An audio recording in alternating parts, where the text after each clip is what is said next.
certainly. I think it's a conversation that needs to be had, my brother. Welcome to Young and Proud Educators, KKG, and we're back at it.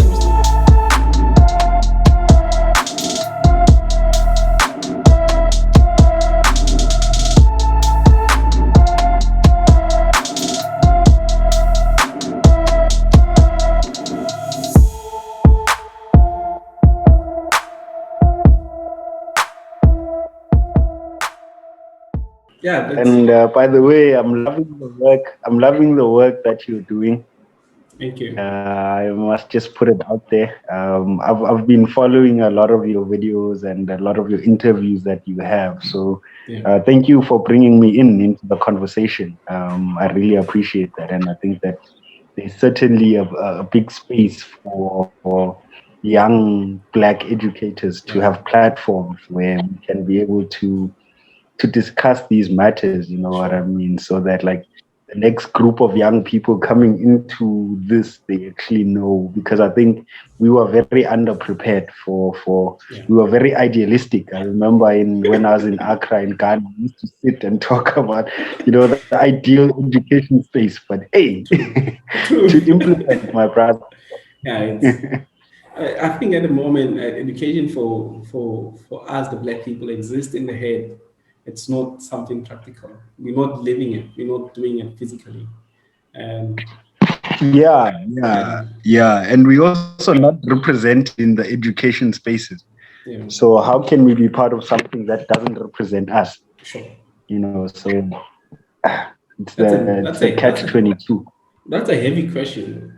That's a heavy question. How can we be part of something that doesn't represent us? If we then we become part of that, we just following. We not leading. We following, or we just taking instructions and implementing those instructions, and that's it. Yeah, and how different is that from then just going to go and work in manual labor where they tell you dig here, this is how far you should dig, then why study for 4 years if you can just be told this is how you teach, that this is the curriculum you teach, this is the medium in which you are going to teach, and then just go? Then where is the professional autonomy there? Yeah. I think you it's an understatement the way you're saying it, because like we must be brutal with these things, because I believe that our conversations now will spark bigger conversations and bigger conversations.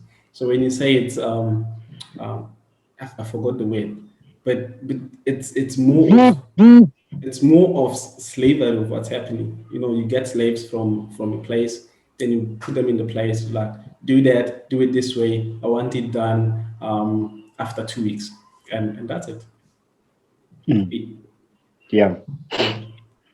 It is what it is, my brother. And to tell you the truth is that, like,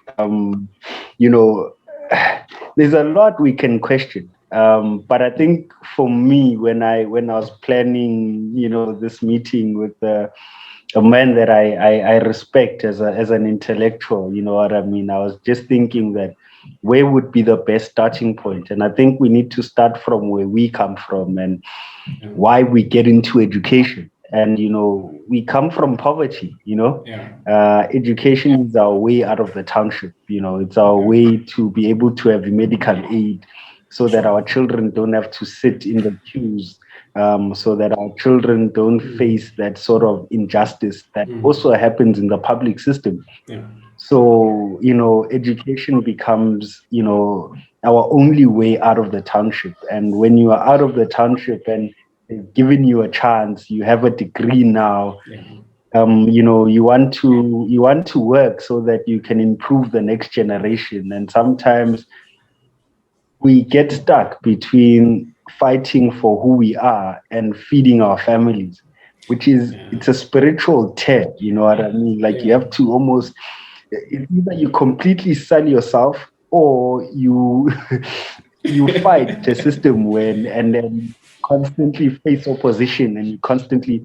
So it's I think for me, I don't know, but like the starting point is, why do we get into these spaces in the first place? And I think we can't ignore the black tax. We can't ignore that we do this so that we can put bread on the table. Yeah. And again, man, it's a lot of things that works against us. To be honest, Sanya, this is one of the chat, the conversation, the interview. In fact, it's the first of the interviews that I had with with teachers, and I tried to prepare. I couldn't put anything on the table on the paper. I did no preparation. So I'm glad that you led in this conversation. I'm excited for that. Yeah. So just jumping back, I was just letting you know, brother, that meeting intellectuals like you, it's very difficult to put them in the box and say, no, what, I'm gonna play around these corners, around these boundaries with this guy. Because I don't know how far you're gonna go, how low you're gonna go, east, west, I don't know. But Yeah. but coming back to Yeah. what you said, what really um, the starting point is we want to get better as a people, and we want to feed our families, and as we do that, coming to the point that you mentioned, it's either I feed my family or I sell myself. So it's constant fighting. And it's not just only there. It's us again from the start going to university. And when we get to university, we then have financial aid.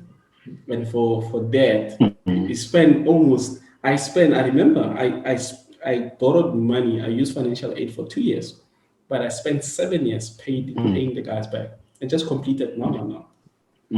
So it's a constant whole lot of systems that are placed in front of us that's saying, you know what, a black man, you can run from this point to that point, and from that point to that point, it's gonna take you a long time to get to where you want. Because again, how are you going to liberate Yeah. other people?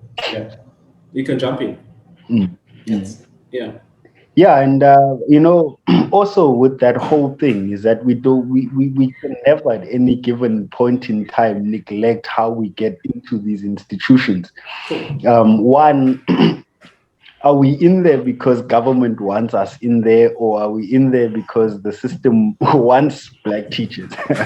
And I think that Yeah, uh, our government in a way is selling us short because they are saying you need to transform. You know what I mean? yeah, So who do you hire? Who do you allow into your spaces? And once you've allowed those people into your spaces, how do you then make the institution represent them? Of which we need to also then the next point go into who do we find in these institutions? You know what I mean? Because for that sure. is also very important because how do you expect someone who's always lived in privilege and doesn't understand that if you lose that job, it means that people are not going to eat? If you lose that job, it means that someone's not going to go to school. Yeah, If you lose that job, it means you might not have a place to sleep. So how do we, in those instances, how do we come into these institutions and drive a certain agenda while we know that a trump card is being held, that at the end of the month you need to do 1, 2, 3, but at the same time you need to come in and show us who you are and perform as an employee. But then you also need to understand that you are going to be questioned 3 times more than your white counterpart. You are going to be judged 3 times more than your white counterpart. That you come into these institutions, one, because they don't represent you, they intimidate you. So from the minute you walk into the gate, you are like, okay, how do I maneuver around this? How do I do my job around this? And you get in and you are questioned and you're constantly questioned. And that breaks your sort of confidence. And what is a teacher without confidence? If you are always focused on not making mistakes, how do you grow as a professional? Because you are told that because you are black, you can't make a mistake. and forgetting, because if you make a mistake as a black, yeah, and forgetting that mistakes the best teacher. Forgetting that, and just adding to what you just said, it's crazy how it is for us.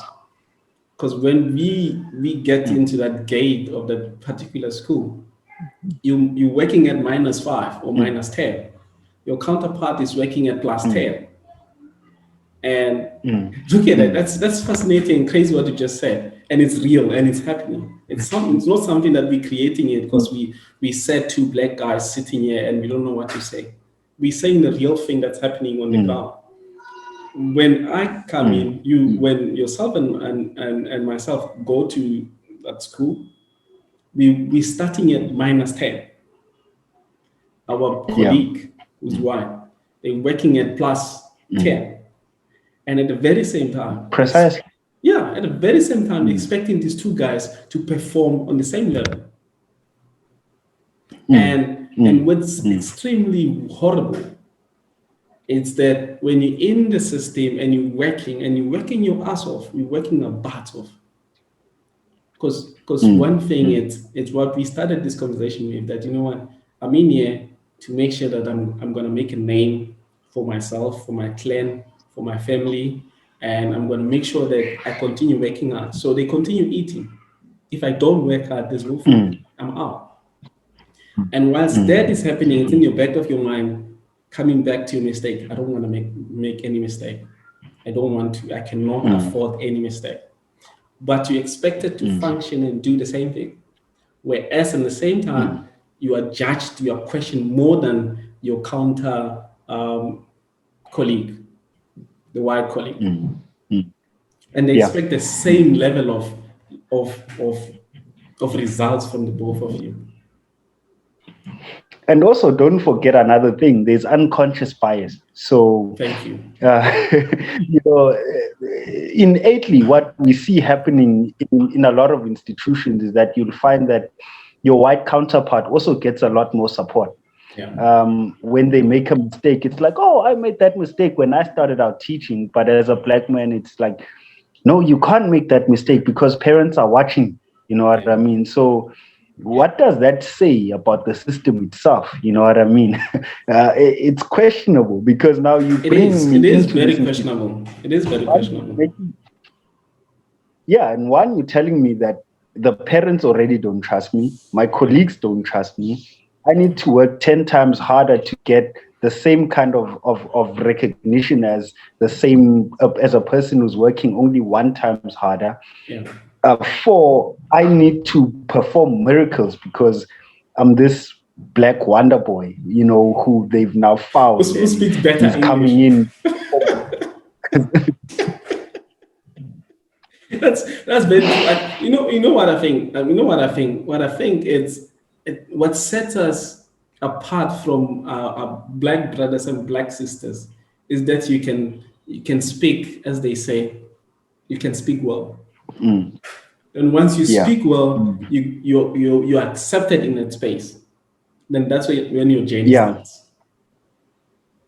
That's when your journey starts. Yeah, and they're like, yeah, no, we like you because, like, when our parents speak to you, they're like, oh, okay, well, he speaks well. So in fact, wow, hey, you can say that term. Wow, you know that word. And don't you find that that's what we get in most of these institutions? They always like, when you know something, they're like, wow, you know that. Oh, very impressive. And then, like, when another person knows it, they're like, oh, yeah. But when you say, they're like, wow, profound. They even clap for you, bro. Mr. Ndama, well done. Yeah. Well done, Mr. Ndama. That's amazing. Yeah. Well, you know that. Well, you're actually very smart, hey?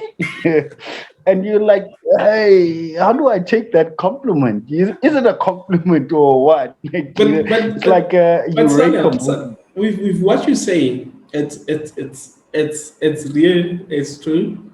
And again, how do you take it? It's based now on your consciousness. How aware are you? How self-aware are you? How aware of your society and what's happening in the society? If you're very aware, then you'll take it differently. If you're not so aware, then you'll take it differently. You'll say, now I'm being recognized, and because you're unaware, you don't know what's happening. But once you're aware, you're like, Do you really have to say that?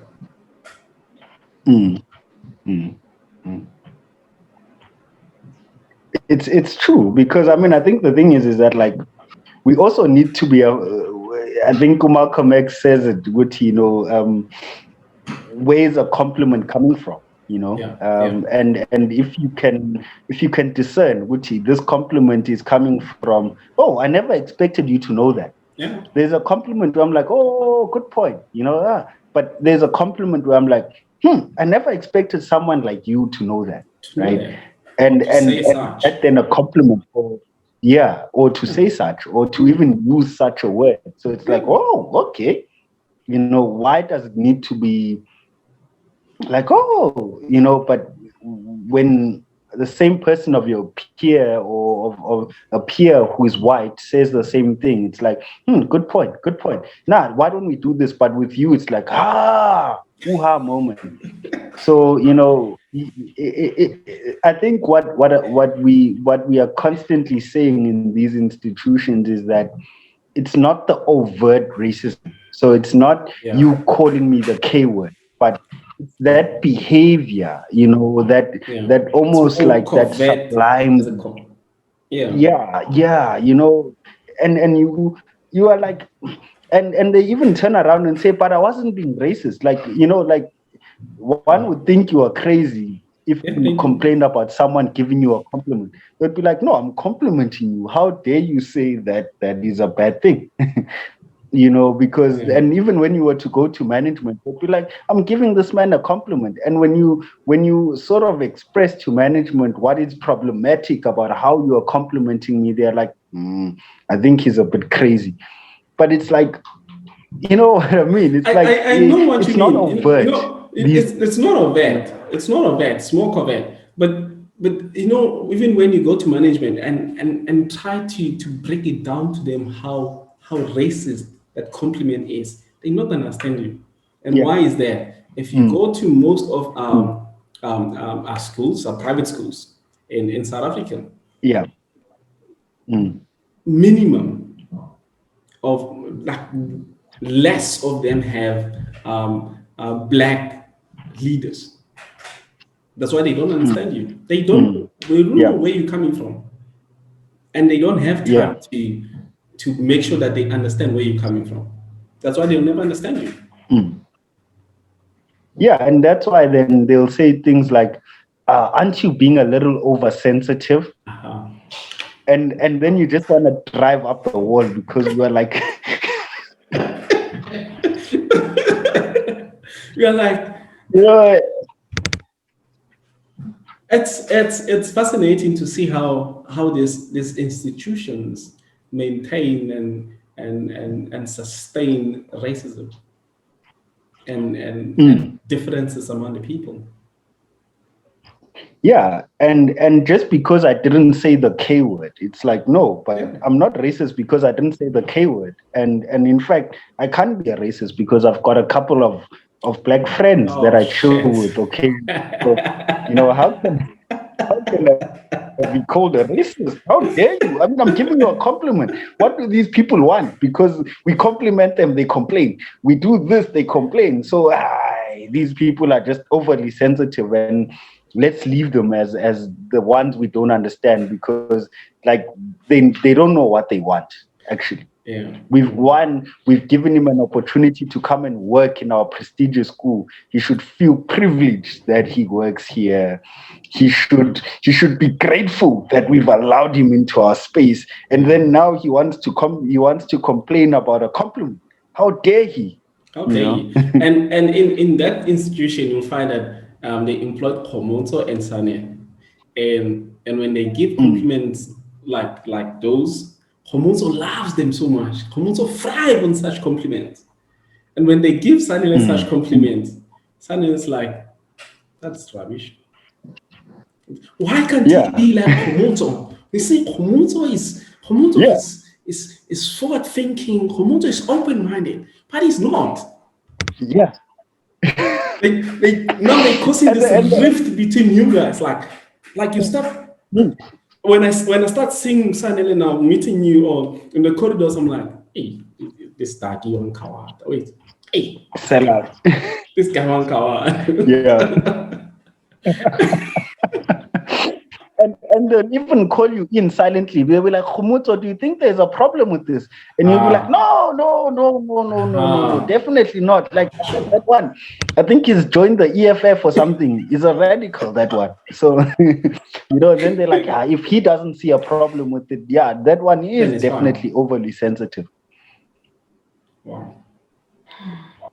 So it's like, and then that one will get promoted, and then he will be in management, and then because he sort of regulates now, and they know that he'll toe the line when we need to, and maintaining the culture. He will. Yeah, and they even say, no, Sanele understands the ethos. What is the ethos really? What is the hidden ethos? You know what I mean? But with that, it's fascinating to see.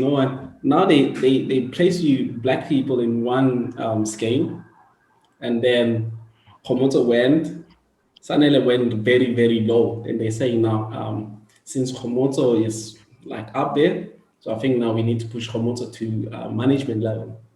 Then when Khomotso get to management level, then he does exactly the same thing. Why can't Khomotso, when he gets there, and say, you know what, now I should think for a people, not for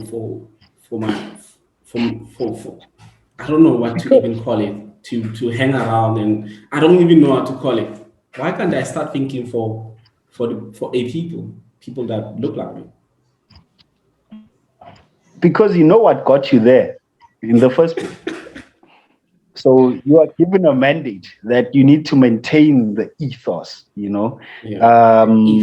So you get into those positions already.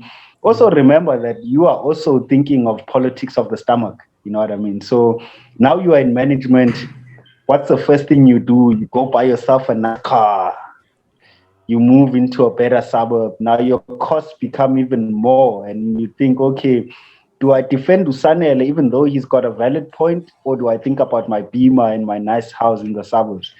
And now you are like, will I sacrifice myself for Usanele? You know what I mean? Yeah. Is it worth it? Is it worth my Beamer? You know what I mean? So you constantly the assimilation is almost a gradual selling of your soul and who you are. Up until you don't recognize who you are, because a lot of those people that do make it into those management positions, you'll often hear people on the ground saying, this guy, he's assimilated so much that they don't recognize themselves anymore. So what is then the system doing to us gradually? We are assimilating, and it's not really integrating us. It's saying we'll accept you only if, and it's not saying we'll accept you as you are. It's saying we'll accept you only if. So it can't be a transformative system then, because it's saying only if you fit this criteria, and once you are in our institution and you fit that criteria, you need to toe the line according to these principles. And if you don't, we're either going to bully you out of the institution, or there's going to be a corporate ceiling. Because we can't have people challenge us, because it makes us uncomfortable. Then we need to face things that we don't want to, and that we are not prepared to. And now this person is being promoted to management, and as you mentioned, because he's looking at, and he got that position based on assimilation. The sad part is this person has to deal with the children, and those are different children. And what hurts me the most is when he treats all children the same. The same meaning that all children are all privileged, all children are all white, all children all children are from this kind of places. That hurts me the most.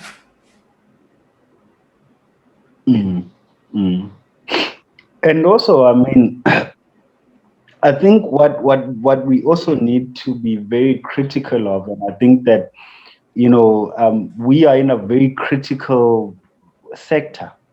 Yeah. Our sector is one that has to encourage thinking. Yeah. And for that, I like what you said when you said you didn't prepare for this interview. And one might think, typical of a black man, Of they're a black always man. unprepared. And they're always late and unprepared. And they're always saying sorry. But yeah, you know what I mean? Yeah. But when you think about it, like you said, knowing who you are dealing with allows you to say, okay, imagine now, had you been prepared and you had a set of questions, we don't get to deep into Yeah. who I want to express. Then I'm Sure. just being a typical interviewee.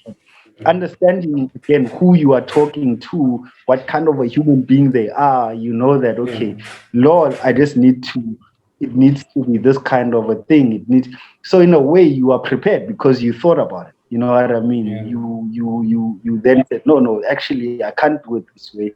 With this one I need. So how can you then say that is not preparation? You know what I mean? It is preparation. It's just understanding that I need to prepare for this class, because you might have 2 grade 9 classes. Yeah. You're prepped for one class. This one, hey, they energetic class. Yeah. They like to move around. This one is more of an academic class. How do you prepare for 2 classes that are very different and have the same strategy? So, we like it when we can box things in. And I think that's why we tend to also grade children. Top set, bottom set, low set. What are we saying? What are we communicating to the children when we say things like that? It's saying let's deal with the really clever ones, and let's deal with. So it's problematic when you look at some of these practices, and there is no reflection on learning and teaching. Mm-hmm. Mm-hmm. Yeah, it's you're touching on very quite critical issues that are happening in schools. One of them it's planning. Like every week or every month, they expect lesson plans from you, and you are on the ground. You know that, you know what, class A, they criticals, they question. They learn via conversations. So you cannot say to them, you know what, you're gonna speak about this for this long, and we're going to end to going. They learn via questioning and discussions and involvement. The other class is not that active. So that one, they need plan. Gonna take you from here and move you from this place to the other step, and another step, just like that. So I think the Yeah. critical thing that needs to be considered as well is lesson planning. What are your thoughts, your take on lesson planning? I personally, before you speak, I personally think lesson planning is rubbish. I am not a big fan. I Yeah. just do it because I have to do it to present it. But I think it's a Well, big rubbish. like uh, I agree with you. I think if you don't know your subject matter, you're gonna Thank plan you. a lot. Thank you. Uh, if you know that, Before you start, I was listening to yeah. one conversation. Yeah, Kanye West. I started taking interest in Mm, the guy now. I lost interest in him few years ago, when he said black people wanted to be enslaved if they stayed around for 400 years. So that's when I lost interest. mm, Now he's going through the most. I'm like, I want to know what's yeah. happening. So I'm following him, his interviews, and now he's speaking about his church and his businesses. And he said, when I know what I do, I present it with confidence. But when I Mm, don't know what I'm doing, I become very arrogant. So mm, that stood out for me.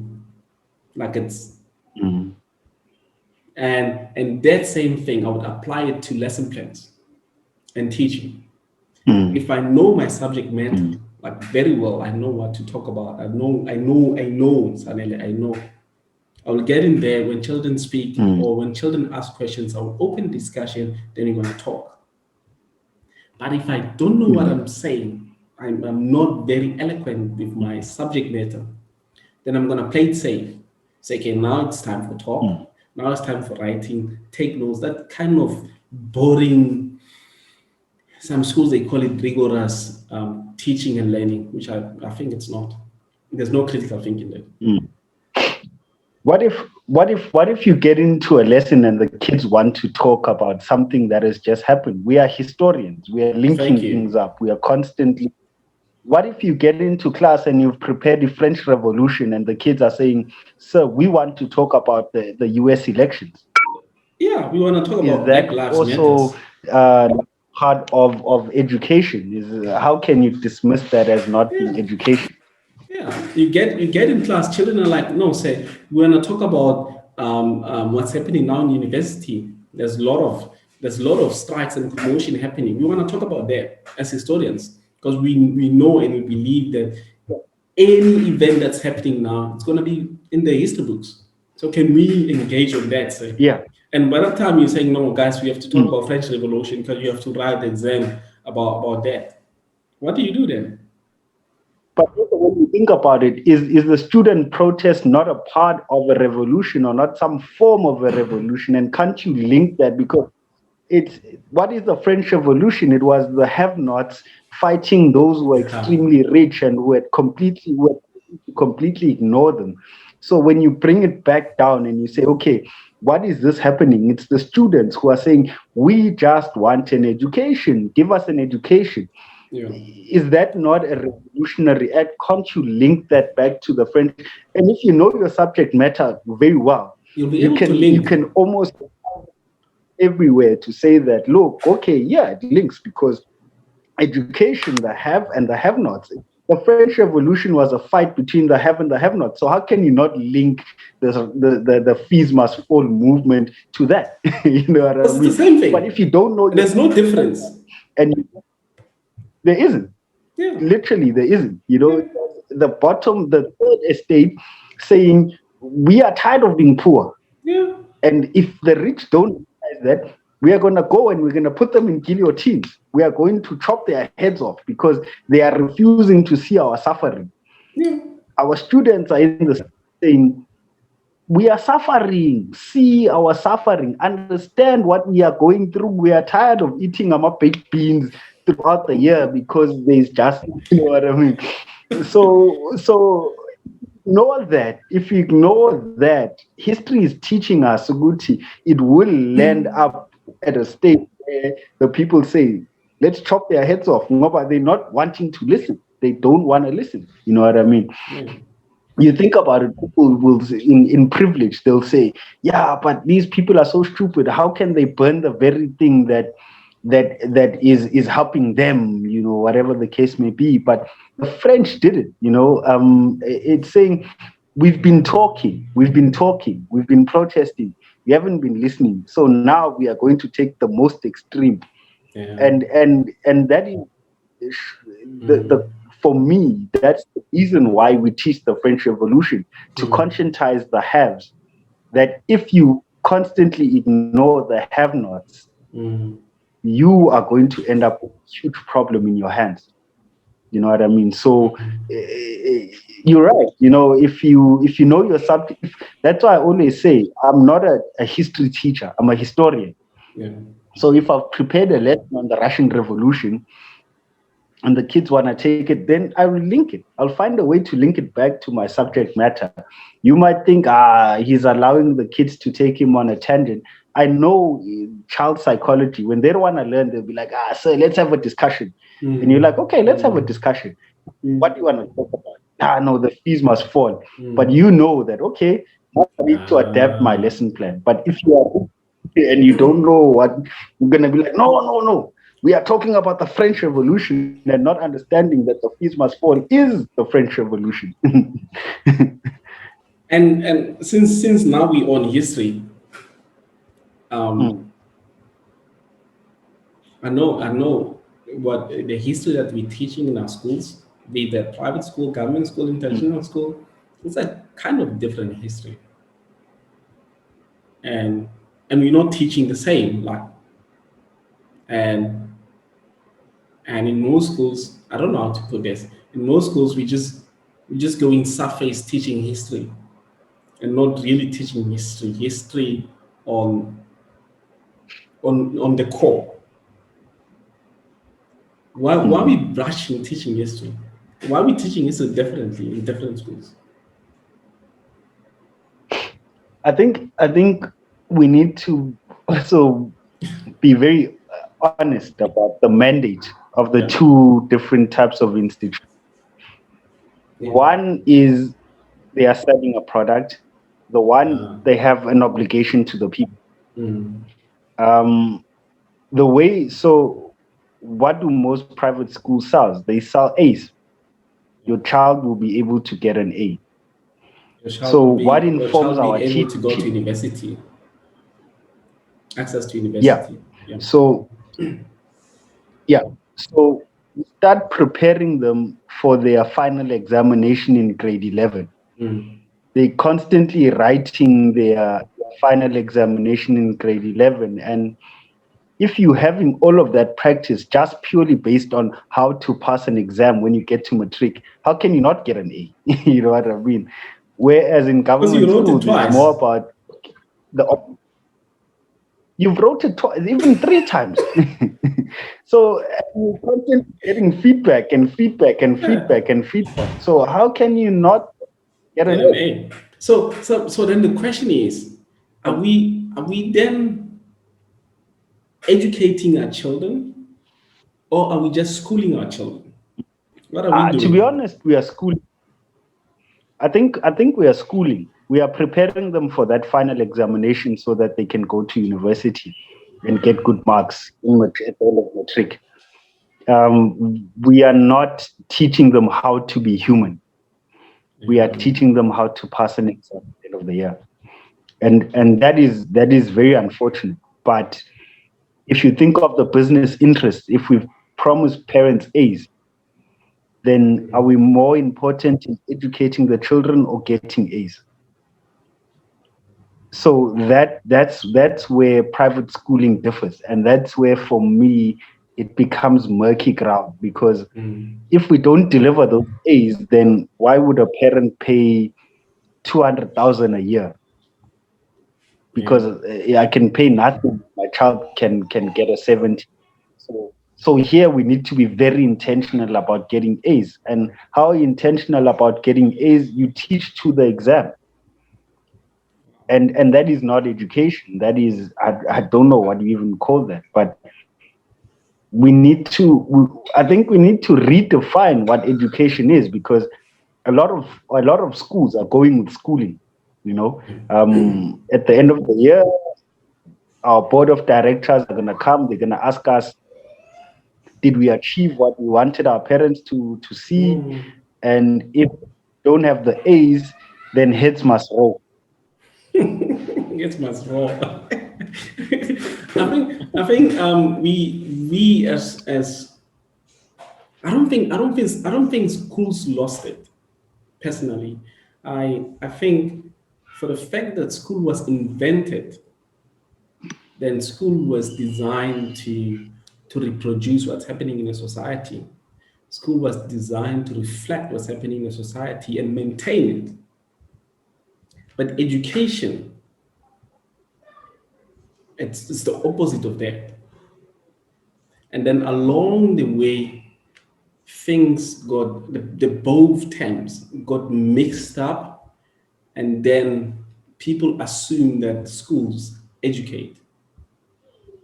Because initially schools were invented to reproduce, to get the workforce, not to get critical thinkers. People who download information, master it, and just go to this space and then reproduce what they know. And that's it. I mean, reproduce what they taught.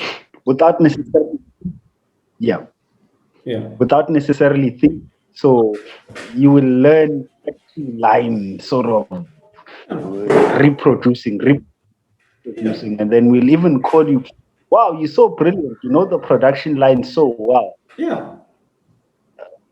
What comes into the production line? Well, why do we need to do that? Why are we producing so much? Um, is this even healthy? The questions, the philosophical questions around that, no one seems to care about. It's just, oh, well, if you have an A at the end of matric, your dad buys you a fancy car. That's it. So it's that you work, reward, you work, reward, you work, Yeah. reward. But you're right. Education is about saying we need society to be better. Yeah. We don't need schools that reflect the ills in society, but Yeah. education must critically reflect on those ills and Yeah. say, how do we produce young people that are going to make it better in the future? Yeah. But because, one of the things that I've found in your traditionalist institutions is that you'll often hear them saying, yeah, I am bullied now, but when I get to matric, I'll get to bully the grade eights. Mm. I have this privilege now. When I don't have this privilege now, but when I get to matric, I'll show the grade eights. Mm. Aren't we then producing just people who are just power hungry, who Yeah. accept injustice, who don't question injustice, who are comfortable with injustice because, well, I'll also get my Mm. chance.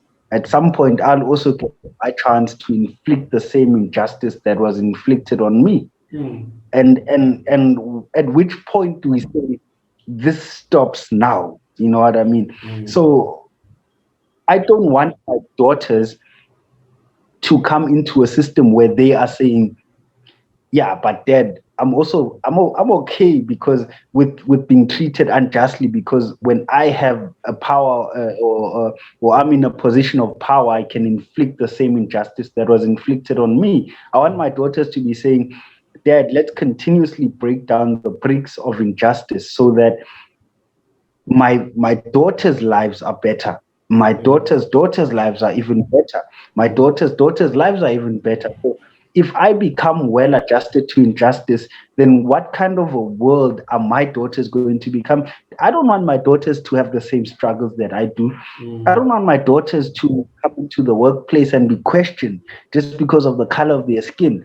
And if I Mm. just say it's okay for me to feed them and face this injustice, and then they come in here and one day they are like, dad, I was treated like this, how will I feel when my daughter is being treated the way that I'm being treated? Mm. I will definitely not take that well. So why can't I say that before my daughter comes into the space? Because one of my daughters has told me that she wants to be a teacher. She Mm. was like, straight up, she was like, her mom is a doctor and she said, no, I want to be a teacher. Which is an honor. But It's an honor. am I willing and I don't want to say to her, no, don't become a teacher, because I Yeah. think we need teachers and I want her to become a teacher. If she Mm. hasn't chosen to become a doctor, she's intentionally chosen to become a teacher. So be What it. kind of a space is she going to come into Yeah. if I don't at least try and do something to make sure that when she comes in here, she will be treated and respected as a professional? What I'm hearing from you is the cycle of injustices. When our children are Mm, young, when we're young, we go through injustices, and we're hoping that one day mm, you're going to be in power, so we can inflict the same pain that we got when we were in grade 7, when we were in primary school. mm, Then that mm, thing, that same cycle, we move from it, and we go to workspace. Workspace, we mm, start as juniors, we start as clueless people. Then we got our mm, seniors mm, treating us like BS. Creating a society of power hungry people. That, you know what, I'm just waiting for my yeah. opportunity to come, for my turn to come, so I can do the exactly same thing that happened to me. I'm not saying I'm waiting for my turn Mm, to come so I can be in power and relive this history at a small scale. And mm, and we're reproducing a sad, horrible, power hungry people that maintaining the same thing. Why is that the case? Why is that the case? And it's everywhere. You can go to education mm. sector, financial sector, engineering, everywhere. Why is that the case? Is it how we school the guys? or we teach the guys? Um, yeah, no, Mr. Liu, again, I think it's how the systems are perpetuated. Yeah. You know, you you you are told that you are nothing, and that we are going to make you into something. And I think if we saw children as something before they came into our classrooms, understand that they're individuals, they have histories, they have difficulties, they've got, they are not the same. You know what I mean? So therefore, we need to create an education system that reflects each and every human being, but we can't do that because we want a uniform society. We want people that think the same, that will toe the line, that will not question, because if they do question, we don't have the answers. So the problem is that it's not the most talented that get promoted, but it's the most obedient. And there's a reason for that. You know what I mean? Because the obedient will say, okay, this is what it's always been, and this is what it will always be, and they'll find ways to always justify obedience.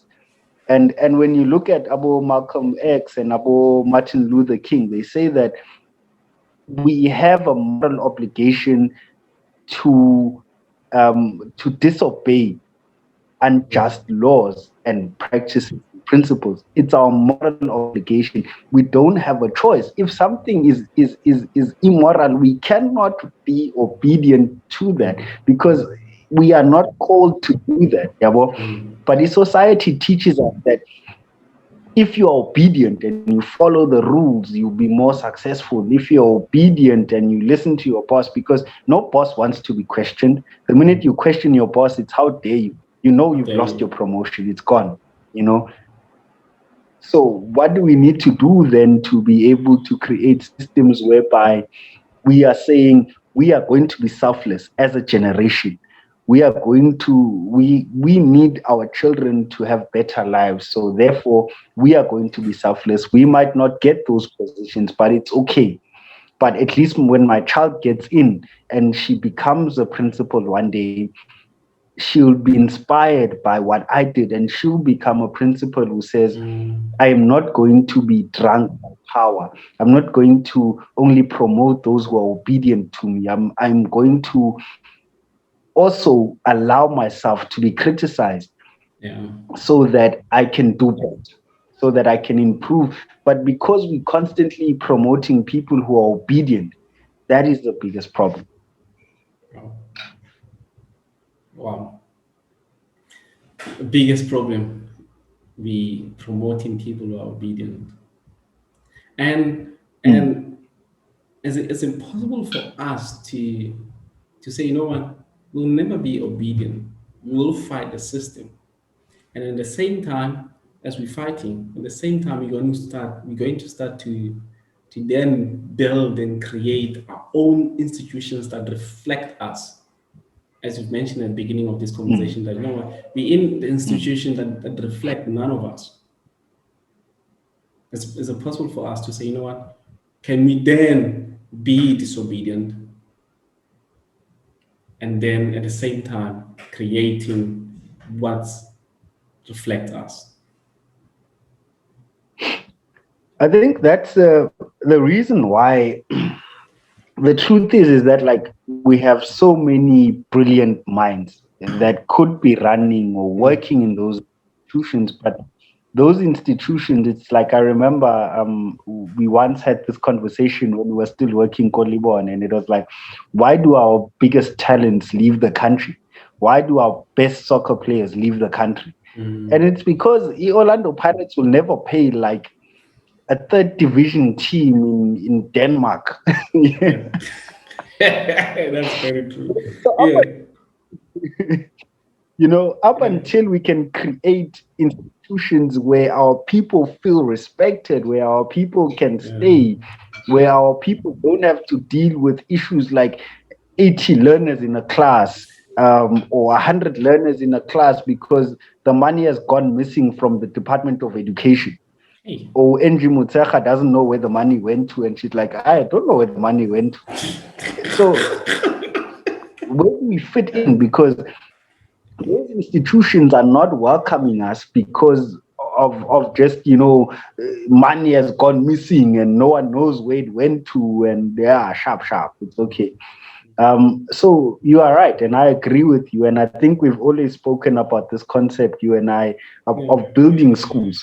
Sure. And creating institutions that represent us, because we'll always be constantly losing brilliant teachers to overseas institutions, always. Because if you think about, like, why are you teaching in Ghana right now? Why have a lot of my teacher friends left to go teach in China, to go teach in Arabic countries, in Saudi Arabia, in America? Why have our brilliant minds left the education sector? I have a great respect for you as a teacher. I mean, like, I think you're an amazing teacher who we need in South Africa. But does South Africa cater for you as a young Black individual? Have we created institutions that will keep brilliant minds like you within the system?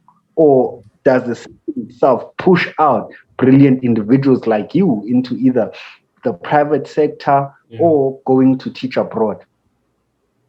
You know what I mean? So up until we build, we'll complain always. We'll always be complaining. But up until we build, we are also at fault because we need to build. Yeah.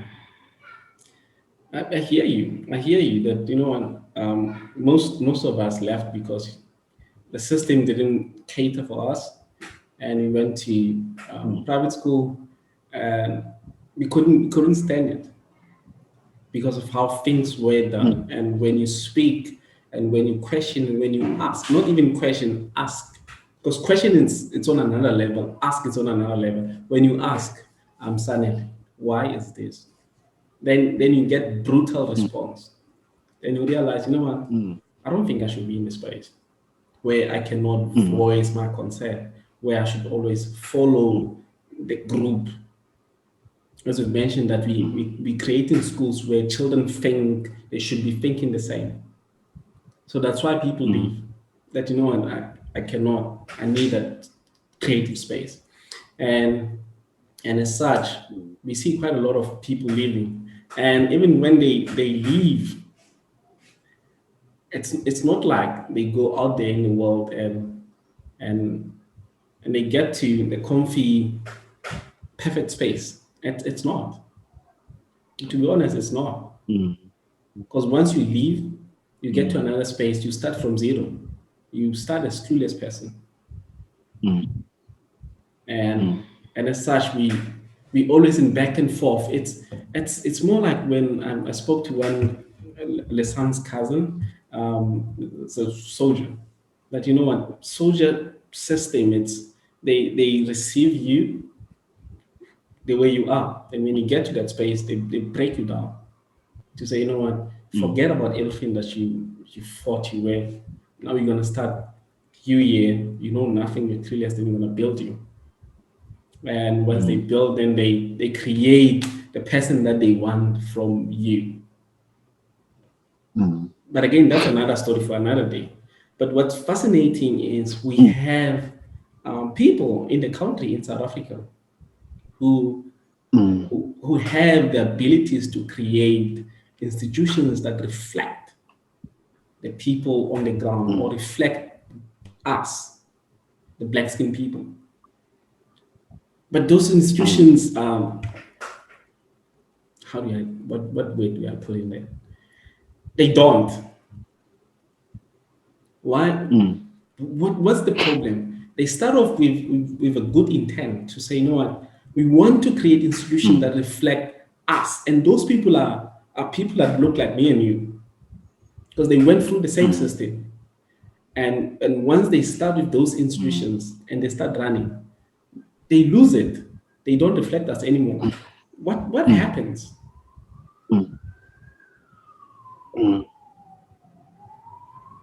Because these systems were never ours.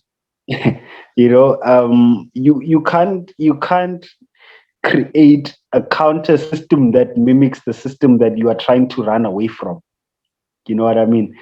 So if I say to you, okay, we are going to create a school, we need to, and it needs to be different. We need to dismantle all of this which does not represent us in order to be able to create a new system that we understand. So you can't master something you did not create, because you are still using the same concept, just putting different faces on it. So you we need to be able to create schools that are about dismantling, schools that are disruptive in their nature.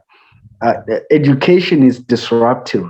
Education is disobedience. Education 100%. is challenging. Education is taking you from a state of comfort to a state of dissonance. Because when you now are in between comfort and dissonance, you are challenged to grow and become better. The Yes. whole concept of paideia, learning to die to self every day, that is education. Sure.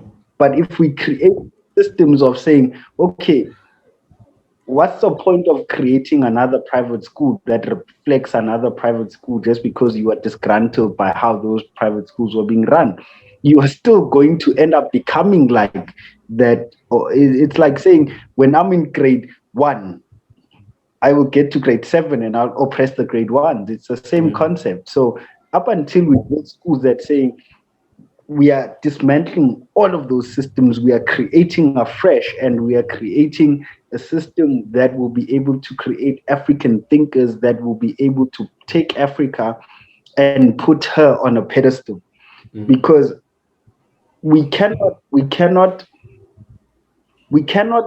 uplift Africa with education systems that were created to oppress her. You know what I mean? Indeed. It's ridiculous. I mean, it's ability to say this system was created to oppress you, but we're going to use the same system to liberate you. How do you do that? We need to create systems that are saying this one was created so that you are constantly oppressed. So how do we create a system afresh that is going to now allow you to overcome that oppression and now begin to take Africa and bring her up to the pedestal where she belongs? So we have gotten the recipe constantly wrong, and the method and methodology has been incorrect, because we just want to be a better private school.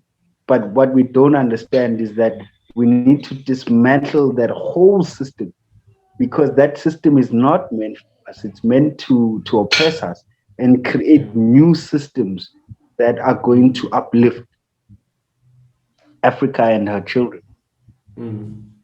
I fully hear you. I fully hear you. What you're saying is they just replicate the same system, and on top of that, they just say, you know what, this is better system because it's more accommodative Mm, of a black child, of mm, an African child. That's what they do. mm, mm. But how? Because it's like you've taken a prototype and you've applied it here, and now you are saying this is better because now it has a black face running it. How? It's absolutely absurd. Yeah, yeah. Wow. Simon, it's absolutely upset. It's absolutely upset, and quite a lot of people are doing that. It's I don't know. I don't know if they never spend time in education or they just profit orientated individuals. That's why they do that. Because what I see with most schools that I looked at, I can't mention names, is Mhm. they do the same thing. They do that. It's blackface, black children, black teachers, but profit orientated. I think what kills us the Mm, most is profit. mm, mm. That's why you can achieve And what you this is want to why I achieve. think, yeah, I think profit has been the biggest. I don't think money should ever be an objective in education. Yeah. If you want to make money, go in stock exchange. Go there. Start a That's where they business. need you. Go make some profit there. Go. But Yeah. when you begin to want to make profit out of education, you miss the whole point of education, right? Because Yeah. it's what is corrupting the system. It's what makes people cut corners. Because Yeah. at the end of the day, what are parents going to be most entertained by? Is or the fact that my child can debate really well and that my child can sit in a table and engage on different things. Or they're just going to be like, oh, Sanele got an A for maths. Whether Usanele is a good human being, whether Usanele is the kind of human being who can take society further, we don't care about We that. don't care about We just that. care That's a about what matter. Usanele can. But what I think you taught me during this interview is that schooling represents what society is. And that is what society is. Because when you and I come in, it would be like, who's most important based on what they have?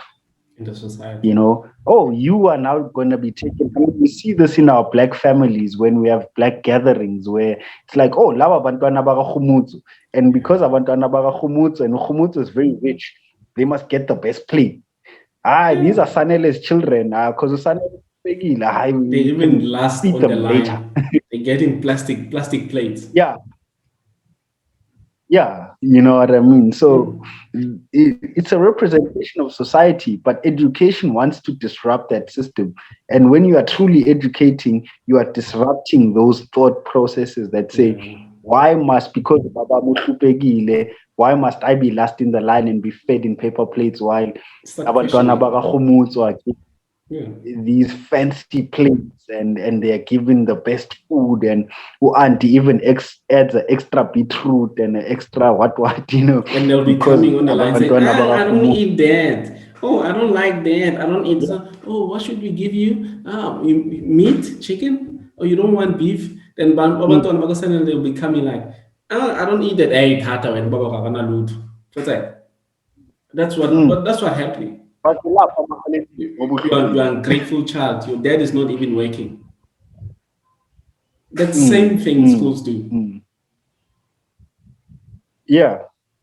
It's the same thing. It's the same thing, and you're absolutely right. Why can't we disrupt those systems and be disobedient to that and say, if we are educating every child, regardless of what you have, every child must get the same amount of education, because otherwise we are constantly perpetuating inequality, and we are creating generations and generations and generations of privilege and inequality. Yeah. What is that going to end up with? Where are we going to? We are going to end up having the poor, like the French Revolution, putting the rich in the guillotine again. Yeah. You know, Mm. after how many years did that French Revolution happen?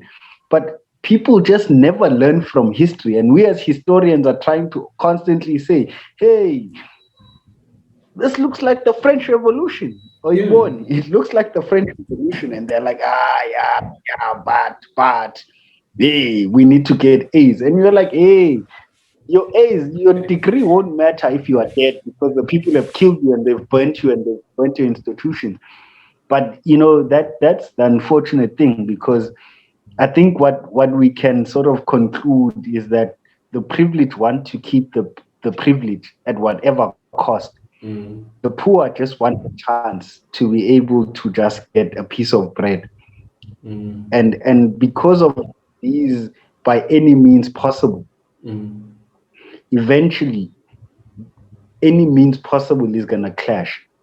And because the poor are always in the majority, Mm.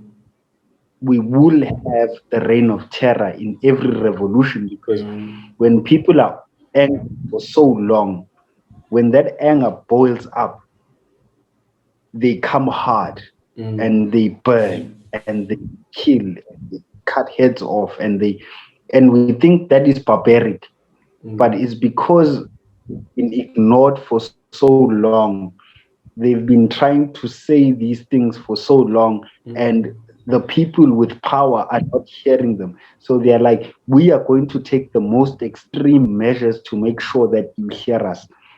And that's how we have events like the French Revolution. So up until we get to a point where we are saying, let's engage as a people. Let's understand what is problematic about saying we are a South African school in South Africa, and we follow protocol that South African schools are following. We follow their holidays. Why do IEB schools choose to have their different holidays from government? So that means IEB children will never be at home at the same time as government school children will be. That means they never meet. You see what the system is creating. Because if you have the same holidays and we break up at the same time, it means at some point they will meet at a mall or somewhere. But if you have different holidays, they don't even get to meet at the mall because you are creating the system where they don't get to engage. They don't meet at all. We don't have public holidays. We don't recognize public holidays. Now you are not teaching them why the 21st of March is important, that people died for this freedom, that people died. Why did people have to die for us to be able to stand in a line? Why did people need to die for us to be able to be teachers? Why did people have to die for us to? And we have an obligation to those people who died, because if they just die in vain, or did they die for Khumutso and Asanele to be sitting in a Zoom call right now, where we are right now? So those people, those people haunt us. They haunt us. We cannot just say, yeah, well, now we have what we have and we can forget those. They haunt us. They say us, we died for this. We died for you to be here. So what are you doing? Yeah. What are you doing for the next group of people, for the next generations? Because they were so not so selfish. They said, we're gonna do this, so we help the next generations. The next generations, you have a role to play, you have a part to play for the next generation, and just like that. But we don't see that happening. And what's sad is people that in power now, and those are the people that know other people who were there and they were fighting and they died. But those are very same people, Sanele, that are leading the country now. And I don't want to criticize the politicians, but I'm speaking generally on their actions at the moment. For instance, I was really angry. Angry is understatement. I was pissed off when I've learned that earlier this year, when school started in South Africa, Minister of Education came in and said, you know what, the IEB schools, the private schools, they will open 3 weeks before the public schools. Then my question is, how are they different? Because all of us are suffering from the same world pandemic, COVID-19. Then why are you saying this guy should open 3 weeks before these guys? Are we then not maintaining inequalities in society? Are we not then maintaining white supremacy and super people and the poor people at the same time? Then when we see having physical places such as Sandton and Alex, then we're shocked. They don't just come like that. They come. They created by us, from the idea to the real Alex and Sandton, because of education. You're saying it's what you mentioned just now. No. When you're saying, if we saying on this holiday you guys cannot observe it, and these guys observe it, so they will never meet and be the same people and start having conversations as South Africans. So what they're creating, as you mentioned, they're creating a whole lot of different people in the country. They haves and have and they're maintaining that. And what makes me angry or maybe uncomfortable, it's when the people in government, in power, who are running education, who are running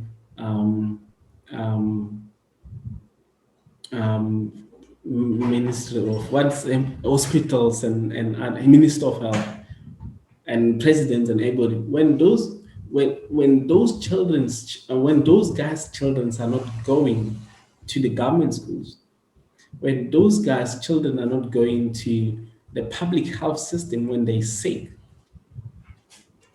then they go to private institutions where they don't even have a say there, or they cannot, or they have 1% say. Then it's a problem. How do we then, as civilians, trust those people with our children's life, with our children's education, with our children's health, and so forth?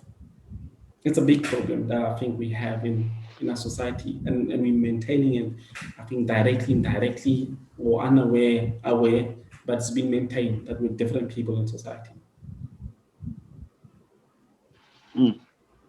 I agree with you. It's like we are stuck between a rock and a hard place. You know what I mean? It's like, how do you make informed good decisions when the system is against you? So you go left, you are still, you are still doomed. You go right, you are still doomed. And it's basically like you were saying, it's being perpetuated by those who say, because government should say you will observe, because I have a right to observe a public holiday. Why do privatization allow you to supersede my right? You know what I mean? I have a right to certain things, but because privatization, when you understand the privatization, and maybe this should be a different topic for a whole another day, but the privatization, and I'm going to be controversial in this, the privatization is in essence the perpetuation of the apartheid eras, because it's saying, if you don't have the money, we're excluding you. In apartheid, it was saying, if you are the wrong skin color, we're excluding you. How is that different? How is that different? So we're continuing injustice by saying certain people will not get access to certain things, not because it's their fault, but because of the past.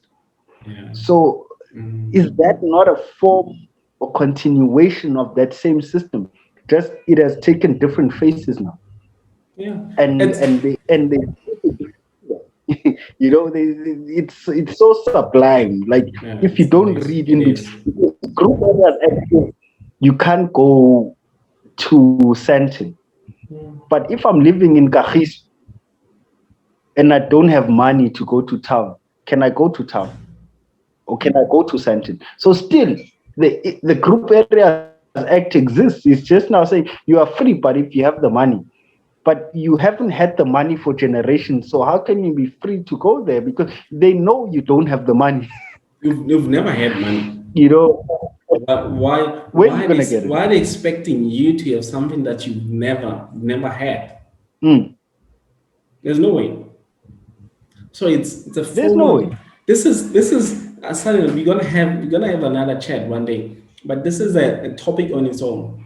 And in this topic, we're gonna talk about apartheid. We're gonna talk about separation. We're gonna talk about colonization in the current 21st century. And most of us are thinking when you hear someone say colonialism, we thought it happened a long time ago and it's dead and that's it. Apartheid, it happened whatever years ago and it's dead and that's it. They have, damn, it's another topic for another day. Another topic for another day. I don't want to go into that. Take on its own, my brother. It's a whole topic on another day, and it's an hour or 2 or 3, longest topic ever. Yeah.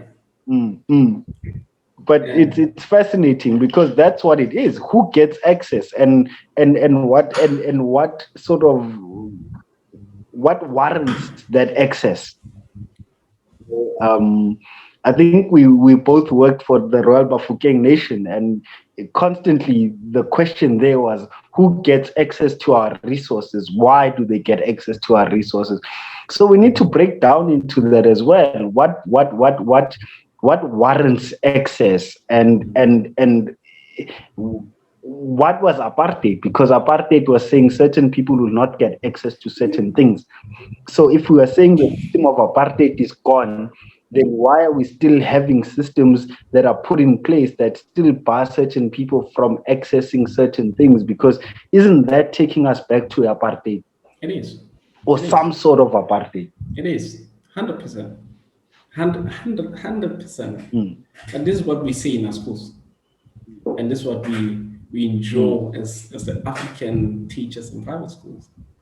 And since we don't have our own, and when we go to public schools, which we think in our heads they are own, they belong to us, there's a lot of things happening there, therefore we just leave. So when we leave to private schools, that's what we enjoy. It's sad. It's very sad. Yeah. So where do we go? We go overseas. But even yeah, the thing is, this ideology of us, of running from one place to another and another and another, it's a waste of time. 10 years of teaching experience, I worked for 4 years for government school, and things were not going well. There was a lot of things happening, and you question things which you wouldn't get answers. Out of millions of teachers, maybe we are 2% or 1% or 5% questioning, and you realize, no, I'm not going to get answers. I rather go. And I heard that there's a greener pastures somewhere in private schools, and I opted for private school. I went to private school. When you get there, first year, second year, you work your ass off to get to the level, as we've mentioned at the beginning of the conversation, that you know what, you're studying in -10. And as such, you cannot be a class teacher. The best thing that you can be is be a language teacher. That's where we started. And a few years later, you get to a level where everyone is, and you start talking, and you realize, hey, this place is not mine. Then we leave, we get to another place. So what I've realized is, us moving from one point to another and another, it's a massive waste of time, and we delaying our generations to come, because what we're doing now, it's not entirely for us, it's for people in the next generations. As we've mentioned, people died the 21st March. We're not doing it for themselves, we're doing it for generations. That's why me and you can have this conversation. And this running around, it's a waste of time. We should be sitting down and planning and building and creating our own institutions. As such, we'll be able to teach the way you want. We'll teach consciousness, Black consciousness. We'll teach Black excellence. We'll teach Ubuntu, humanity. We'll be able to teach what we value, not what they value. So we should stop running around. I must come back home, and you must come back home too. So we start working. Yeah, we should. We should. And I think we have a lot of Black multi-millionaires now, and we should be challenging them to say, well, we have the experience in the education sector, so pump money here. Let's do this. Instead of sending your kid there, bring them here. We have the experience. Yeah. And that in that way, I think that I'm afraid to name drop, but you have your Patrice Mutsipes who are pumping billions into bringing Barcelona here. Imagine if they gave us some of that money to just say start a school. Yeah. You know what I mean? Instead of bringing Abo Lionel Messi who are gonna come here for a day, and now who remembers that? Out of all of that 40 million that was spent, and but play for 5 minutes. That's that. Yeah, People, but like if you have people who are saying, okay, yeah. Is it the same Motsepe who brought Beyonce? think there's one time Yeah, there's it's a the catch. same. Yeah, it is. Yeah. Mm, mm. So And they paid her. what do we value, Sanel? That's again is another topic for the day. My question is, since we're reflecting on Motsepe, we don't want to speak ill against him. He's doing quite well, and as now he's a CAF Mm, president. mm. But certain parts of his actions, Yeah. then we Mm, ask questions.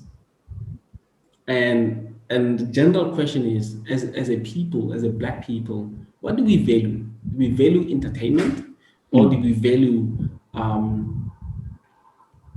progress and growth, which is education? I see, mm, just to give an example, I see with the content that I'm creating at the moment, 4 teachers, 4 people, which I think, I might be biased because I'm the one creating it, which I think it's very informative for a whole lot of people. But, but, mm, but nobody has time to watch it and listen to it. But they rather watch mm, somebody's gonna talk. I saw the lady who came in and say, you know what, I'm not black. I don't know if you remember that girl. I'm not black. mm, Black people when they cry like, hey! But when I was young, I cried like, hey, got like millions of views. I'm like, mm, how we being educated here? Are we looking for education or for education growth and progress, or are we looking to be entertained? I think what's most valuable to us as a people is questionable. mm, mm. I absolutely agree with you. And I think that for me, it's absolutely shocking how you're absolutely right. We want the entertainment value. We want Tabo Beyonce. We want Team Melody Sundowns. I mean, also if you look at, I'm also not throwing shade at him, but he's done amazing Yes. work with Yeah. Melody Sundowns. But do we really need a soccer team that is fancy and winning everything, or do we need our people to be educated so that I don't know, but like I think Oprah sort of shamed our black business Yeah. people in South Africa because Yeah. all the way from America created a free school in South Africa, which is Massive a challenge. preschool. But unfortunately, none of them have said, "Okay, challenge accepted." Now, imagine if Patrice Motsepe says, Oprah has an all girls school. I'm going to create a free all boys school that looks like Oprah Winfrey Academy. Yeah. And what difference that could make within his own legacy. Is he just going to be known for his Sundowns? Or what if he created a Patrice Motsepe Academy, which is going to outlive him, which is going to be in his name? So you're absolutely right. And until I think we get institutions that, or we get business people who are much vested, like about Oprah Winfrey, to say that, look, I'm going to put my riches into this, like the people who gave up their lives so that we could have this conversation right now. Mm. I tend to give a term and call it cathedral thinking because I was inspired by the Indian emperor Mumtaz, Shah Jahan, Mm. who lost his wife and he decided to build the Taj Mahal Ah. in Yeah. recognition of his Yeah. wife, and he died without seeing the Taj Mahal come to life. Mm. But he understood that he needed to build that. He created it, and he knew that the building process would outlive him. Mm. But today, when everyone goes to India, they want India. to go to the Taj Taj Mahal, Mahal. Yeah. of which the person who built it It's not never got there. to, or the person who envisioned it and who funded it never got to Mm. see it come to life. Instant gratification is a problem because Yeah. we want to Mm. create things and see them work now because we live in an instant era, instant pop. I mean, I remember how long we used to take. We remembering how we grew up in poor neighborhoods. Like your pop used to take long, and now you hear of Yeah. instant pop where you can just put water in pop And and you taste it, and it doesn't taste like pop. yeah. Yeah. It doesn't taste like it's fake pop. you can go on Instagram and you can be famous in one day, like, One day. for saying stupid things. Mm.